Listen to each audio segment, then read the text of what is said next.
Hey everyone, welcome back to another amazing episode of the Brave Entrepreneur Podcast. I think I forgot what show I'm doing. Anyway, I'm just kidding. I'm so excited you're here. I'm Jena Rodriguez, your host, and we have another great guest, Philisha Mack. I'm so excited that she's here. She's a good friend of mine, and we're going to just have a powwow and talk about great things called business and brave. And just to remind you, for those of you new to me, I am a brand, business, and brave strategist helping entrepreneurs truly unleash what their brand is all about, how to make a profitable business, and be brave about it. So that's what I do, and I love it. And I've been doing entrepreneurship for 12 plus years. And it's just my give back is to have these inspirational guests of mine to help you see what's possible for you in your world. So without further ado, welcome, Philisha. How are you? I am doing great. Thank you so much for having me. I'm so excited. I am too. And you're traveling right now. You're not even in your home state. So tell everybody where you are. Yeah, well, currently I'm actually en route to the beach for some art. Nice. And art, right? As business owners, we got to take it when we can get it, right? That's right. So I'm in South Carolina, and I actually live, though, in Atlanta. So our firm is actually in Atlanta. Excellent. Yes. And I love Atlanta. I used to live there briefly in the Roswell area. So now I'm in Houston, Texas, for anybody that doesn't know. But yeah, I love it. And I love that you're taking the opportunity to make the space for that time R&R and that time off. So I think I'm your last call or something right before you go. Yes. Well, you got to end with the bang, right? Yes. Well, thank you for saying so. Yeah. Awesome. Well, share with everybody what you do for entrepreneurs, because it's Yeah, so it's interesting, Jenna, because when I tell people, I am a content developer, a lot of people look at me and they're like, content what? And it's interesting because, content is in everything that we do, regardless of your background, regardless of, the industry that you're in. Like, if you're in business, you have content, right? Completely. And so what I do at the core of what I do is I assist individuals to stand in their truth and to monetize their message. And so vehicle that I use, my ministry, I call it, but the vehicle that I use is content marketing and content development. And so that can look like I'm creating, ghostwriting or creating blog posts or actually doing updates to websites and things of that sort. So anything that is related to content, digital marketing, we do. Yeah, I love that. And how long have you been in business? I'm just curious. Yeah, so I've had the Mack Institute for 5 years. Okay, that's what I thought. And I have umbrella brands now underneath, which I'm really excited about as well. But yeah, the Mack Institute itself, it's interesting because I remember when I was kind of doodling on a napkin at a restaurant, talking to my girlfriend, and we were just having girl talk, whatever. And I said, I'm thinking of this name for my business. I really don't know. I knew that I kind of wanted my name to be in it, and I knew that I wanted an institute. And she was like, Mack Institute. I was like, Mack, it was literally that simple. But Mack, actually, I created an acronym for it. So it's through achievement, coaching, and applied knowledge. Got it. I love it. That's awesome. And you get to live with that full time. Philisha Mack, and I think sometimes when we do keep things simple, it's the best, brilliance we can bring to the world. And clearly your doodle was all about you stepping into your truth, right? And monetizing your message and bringing that to life. So I love what you do. I think you're brilliant at it, and you are helping a lot of people it's just something we don't show up in business knowing all the ins and outs of. We kind of know what we know, and then we have to be able to articulate it. And I think it's really great that you help people do that. And so tell us a little more about your brave journey. And yes, you're doodling on a napkin, and sometimes that's where we all start, but what had you step into the napkin, right? Absolutely. You know, I worked for Fortune 500 companies doing the same exact thing that I do for the Mack Institute in a certain aspect. And I had the biggest aha moment. One day I was called into the office by my manager and she said, Philisha, we have been really loving the articles that you've been writing. We've been loving everything that you've been bringing to the company.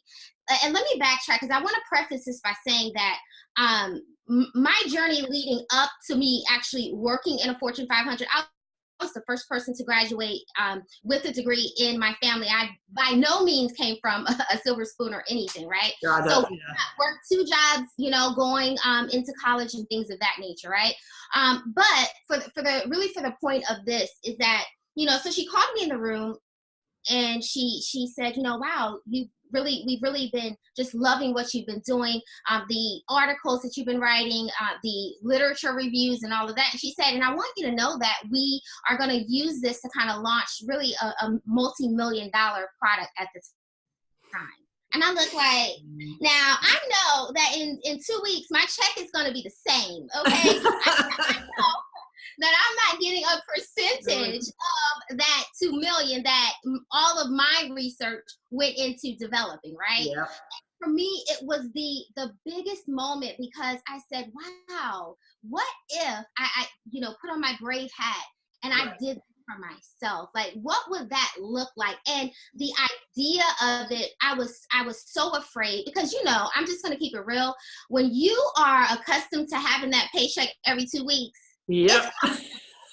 Okay, it is comfortable. Even if it's small. Even if it's small, you know that, you know, your bills are paid, right? And so I remember feeling like this sense of just crippling fear, saying, well, you know, the negative chatter started. Well, you can't do that. Who are you to do that? You know, everyone in your family works. No one is an entrepreneur. People are going to think you're crazy. Like, what? You're going to leave your Fortune 500 job and just go and say, I'm going to quote unquote wing it? Who does that, right?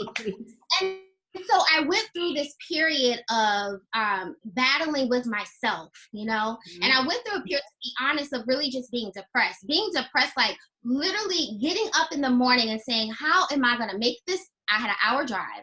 How am I going to make this hour drive to work and then make an hour drive back, sit at this desk and then do something that I know I can do for myself. Yeah. So one day I got the courage and I said, you know what, no more, you know, and I left and I have not looked back. It was the single greatest day of my life. So yeah, I mean, it was overwhelming to understand and to see that what I brought, not a team, but actually my core research, the information that I brought to that corporation actually created that amount of revenue. Crazy. Yeah, and congratulations, because you did have a part of that, even though the paycheck may have not shown that, but right? Yeah, it's interesting, and I love this story because I'm sure people can relate to it in some way. Either they're, you know, frustrated by the results they're getting, or they're working for someone else, and it's like, why am I doing this for them when I could do it for myself or help a lot more people? And hold on, she's frozen. Let's make sure she's here. Are you here? Before I go too much farther. We were having a couple of technical difficulties, so give us 1 minute. I'll be right back.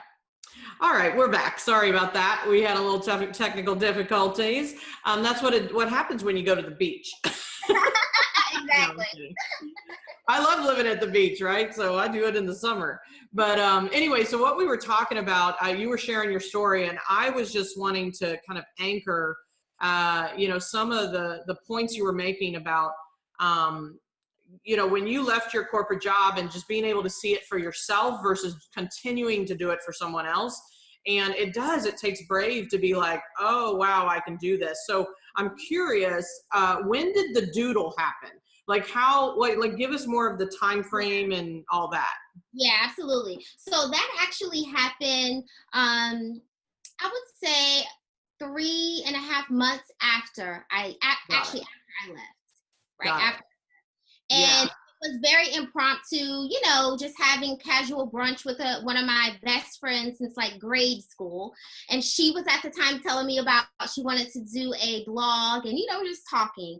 Yeah. And that's when that happened. But I truly believe that when you take that step, doors will open, ideas will open, God will send people your way that may not have like, okay, write the Mack Institute on your as a doodle, but Right. they may come to you in different ways. And just for me, I was just so blessed to have that conversation with her. And we share that moment all the time. But I believe that with opportunities, with people, with, finances. And that's exactly what happened to me. I remember, times where I was like, Lord, like, how I don't even know, how to get clients, how to do this, how to do that, Right. But my bills were paid. My bills were paid. I would go to my mailbox and I'd get like a check from somewhere. Oh, you overpaid on this account, or someone would send me something. And it just was a domino effect. And I said, okay, God, I get it. You're sending all of these resources to me to let me understand that I am not alone. You got me. And that is been like that every.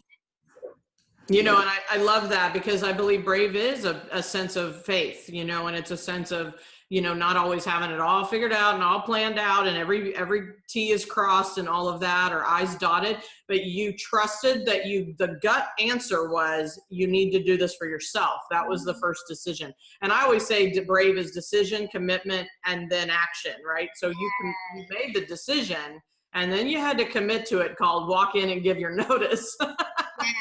Yes, absolutely. Yeah.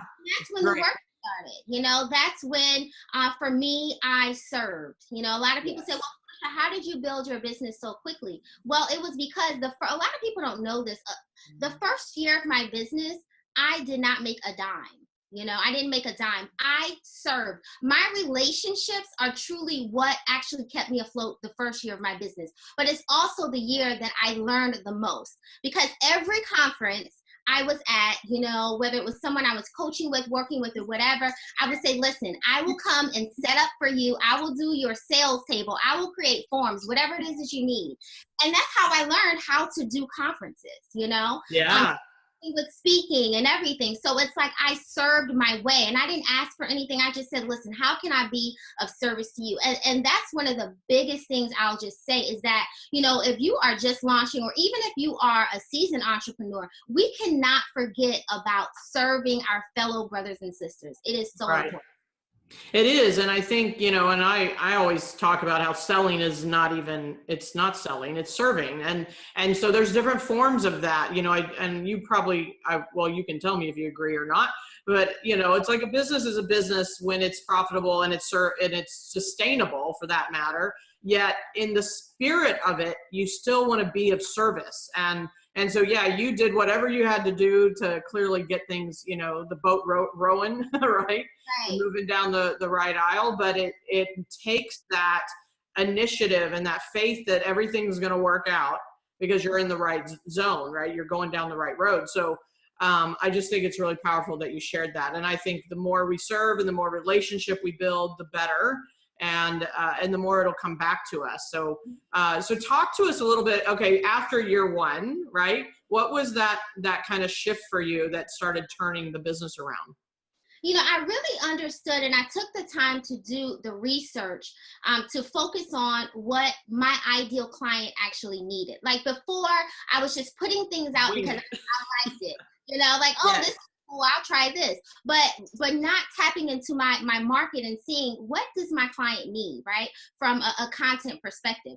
And it was this like foreign thing, because it wasn't how digital marketing and content development is everywhere now. It really wasn't that, it was just like, it wasn't a lot of content coaches. I mean, it still isn't, but and in that space. So I felt like, wow, I don't know anyone in this space, the coaching space, that actually does what I do. And how can I chunk it down and make it so that it's relatable? Because content really isn't sexy. It's not sexy to talk about A/B testing and digital ads and things of that. That's not sexy. Sure.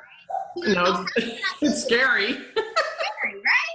So how can I make it fun, and how can I make the entrepreneur that perhaps they don't even know what content marketing is. How can I make them understand that, and create that need?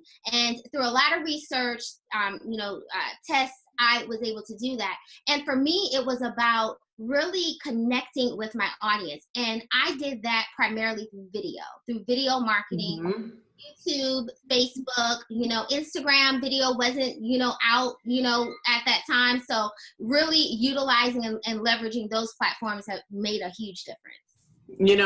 And I love that kind of actionable, suggestion there, because I think sometimes the first year or two is that testing ground. I think a business is an experiment, right? I think we're constantly, needing to test and to refine and to stay in the awareness of that. And yet, business is about solving a problem the market needs. And so to find that and figure out how to accelerate that research for yourself, I think is brilliant, right? And clearly the faster you and I and anyone out there can help people get to that answer, the better off they'll be. And so what have you found, what is the bravest thing you've had to kind of master over these last couple of years as you've grown? Because you went from I've never done business, I'm an employee, to okay, now things are popping, now what, right? So what did you have to face? I had to face two things. The biggest thing that I had to face was I had to learn how to do things without being married to the outcome. Nice, yes. And to me, oh my gosh, that even the smallest things. So, if I wanted to do a video, I'm a perfectionist. I know a lot of us in this, what we do, we are. And, but I would say, well, what if no one clicks on my video? Or, we just, what if, right? And so I would find myself procrastinating, and I'm not a procrastinator just by nature. Right. So I had to kind of take a step back and say, well, wait a minute, what am I really afraid of? Because it's really just fear. Because to me, I felt I was connecting and tying that, whether it was a video, a conference, or whatever I was doing, to failure. So if no one showed up, then that means that I failed. But that's actually not true.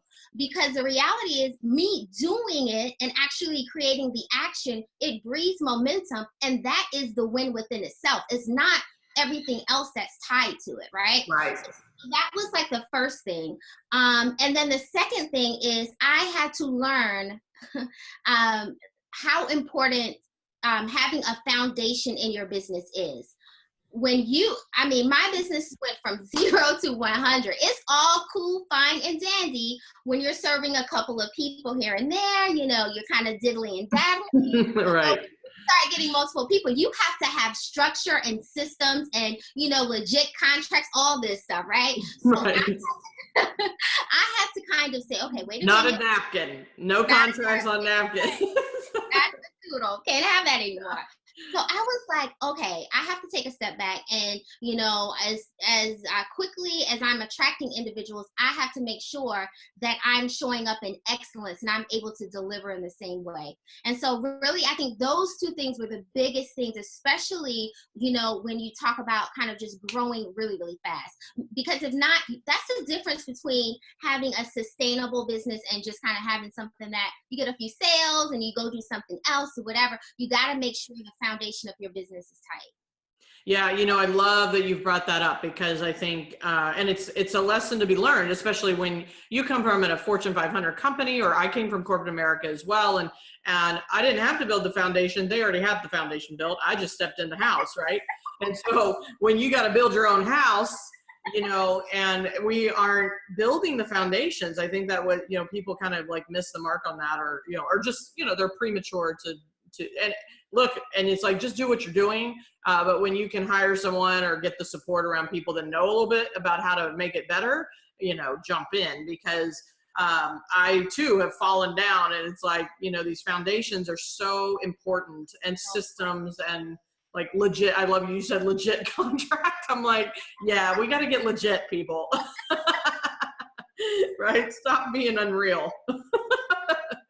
Absolutely. Making it, right? Yeah, and and as we grow, like at every level, you kind of have to shift and adjust your systems, right? And so, absolutely. I tell my clients, I said, it's okay to start off on a free subscription of whatever, but you may have to eventually upgrade. And then there's another tier. So you constantly have to evolve and grow your foundation and your systems as your business grows and develops. Yeah, absolutely. So question, I don't know this answer. So I was curious, when did you begin to invest in, yourself, meaning I don't know if you've hired coaches or mentors or something to help you accelerate. Like, when did you start investing in yourself, even if you didn't know you could pay for it? I started investing in myself year one. Got it. In myself year one, because I knew that even though I know content, I'm a great writer, there were other components that I didn't know, because I wanted to specifically work with small business owners, coaches, speakers, bloggers, etc. So there were things that I needed to know that were specific to the everyday systems that they use in their industry, right? Because content needs a vehicle.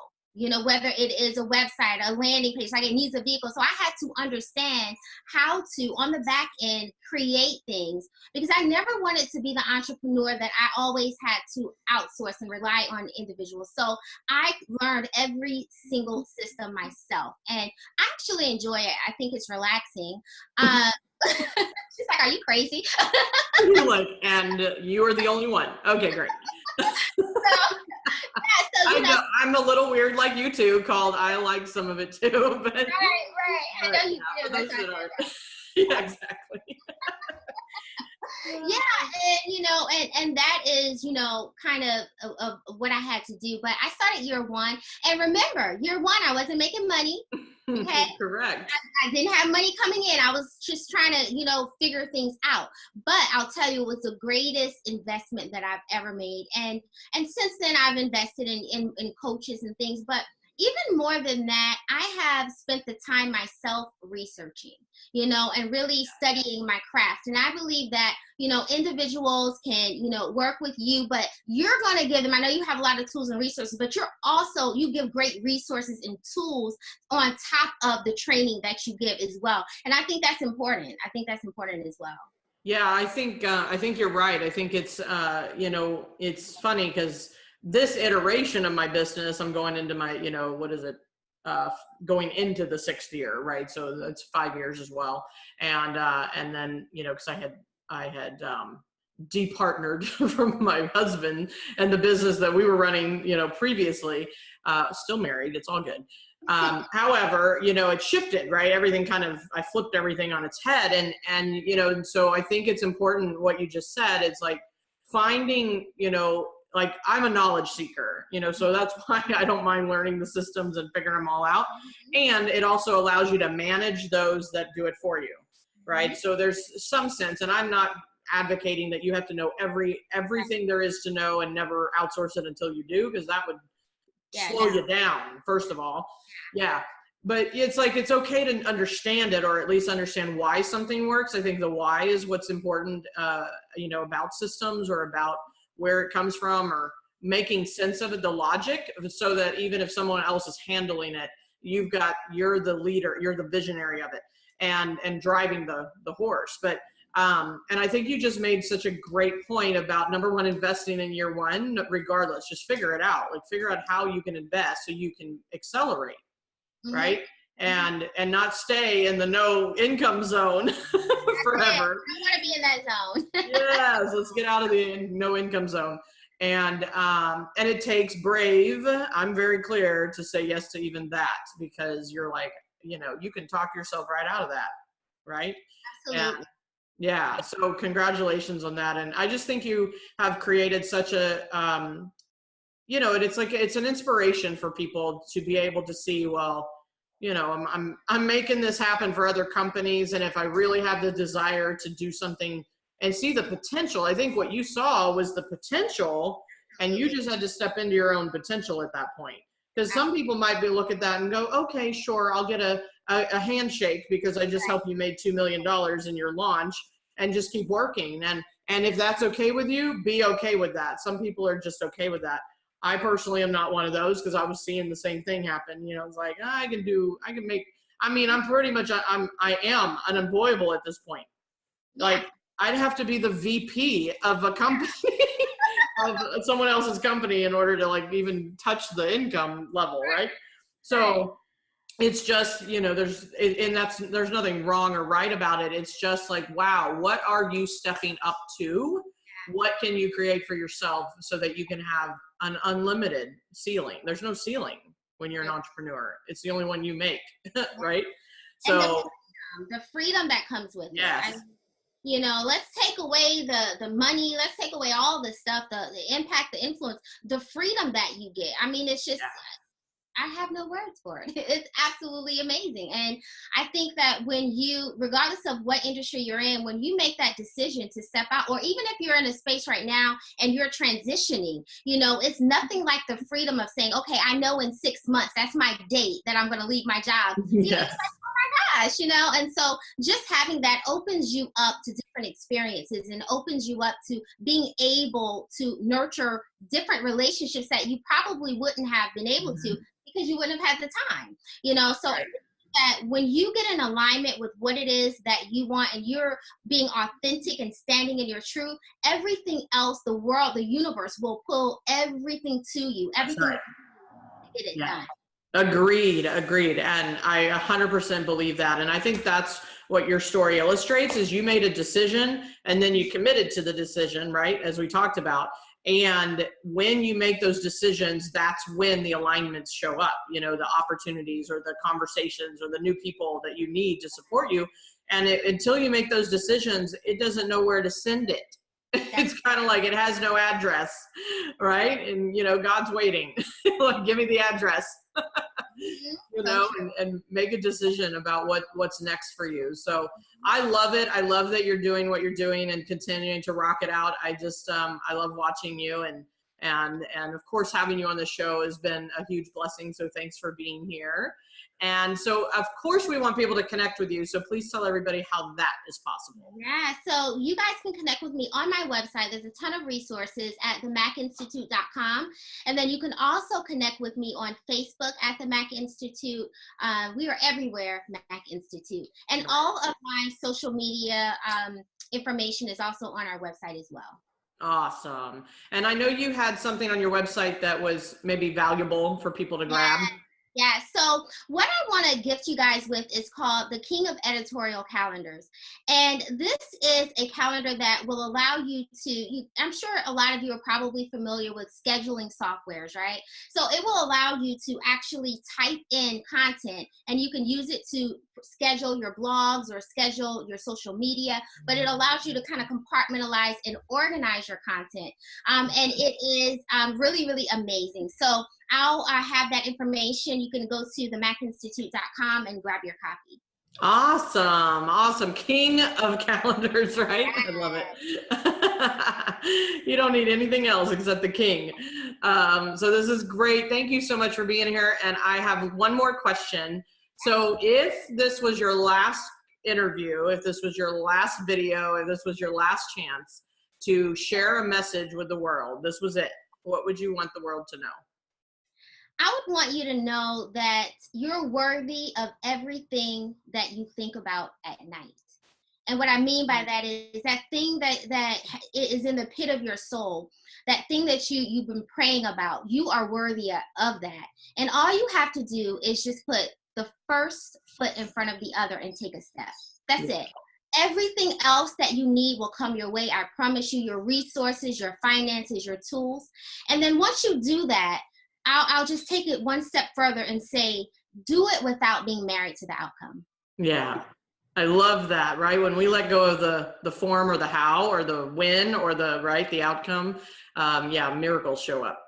So, well, you're a miracle. I appreciate you. And thank you so much for being here. And guys, if you're watching this and you've stayed with us to the end, I trust that you got value out of it. Please let Philisha and I know what that value is. What is your biggest takeaway from this conversation? And whether you're watching on Facebook or YouTube or iTunes, listening to it there, just wherever you are. Email us, I don't care, whatever it is, get us a note or message of what has made a difference to you. We know people are watching. I see the downloads, and I'm excited about being in more than 70 plus countries in this world, but I want more feedback. I want to know what you're thinking and how this is helping you, and because it only helps us help more. So hope to hear from you, and thank you for watching and listening, and I can't wait to see you in the next episode. Thank you so much, Philisha, for being here. And have an amazing beach trip, right? Enjoy yourself, and that's the freedom entrepreneurship can make, and I'm with you. So until next time, let's go get our brave on. I'll talk to you soon. Bye, everyone.